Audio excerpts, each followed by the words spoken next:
અર્જુન મોઢવાડિયાનો ધમાકો. મોઢવાડિયાએ કર્યો મોટો ખુલાસો. લોકસભાની ચૂંટણી જેમ જેમ નજીક આવી રહી છે તેમ તેમ નવી જૂનીના એંધાણ જોવા મળી રહ્યા છે. આ બધા વચ્ચે કોંગ્રેસ નેતા અને પોરબંદરના ધારાસભ્ય અર્જુન મોઢવાડિયા ભાજપમાં જોડાવાના હોવાથી ચર્ચાએ જોર પકડ્યું છે.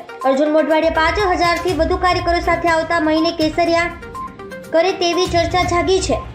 ત્યારે હવે આ સમગ્ર મામલે અર્જુન મોઢવાડિયાએ ખુલાસો કર્યો છે અને ટ્વિટર પર ટ્વીટ કરીને સ્પષ્ટતા કરી છે. અર્જુન મોઢવાડિયાએ ટ્વિટર પર જણાવ્યું કે ઘણી ચેનલો દ્વારા મારા ભાજપમાં જોડાયા હોવાની વાતો કરવામાં આવી રહી છે, જેનો કોઈ આધાર નથી. હું કોંગ્રેસમાં જ છું અને કોંગ્રેસ પક્ષમાંથી ચૂંટાયેલા ધારાસભ્ય હોવાની વાત કરી હતી.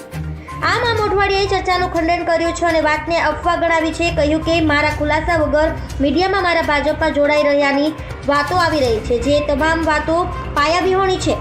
ઉલ્લેખનીય છે કે સીજે ચાવડાના રાજીનામા બાદ કોંગ્રેસના નેતા અને ધારાસભ્ય અર્જુન મોઢવાડિયા પણ રાજીનામું આપશે તેવી ચર્ચા રાજકીય વર્તુળોમાં ચાલતી હતી.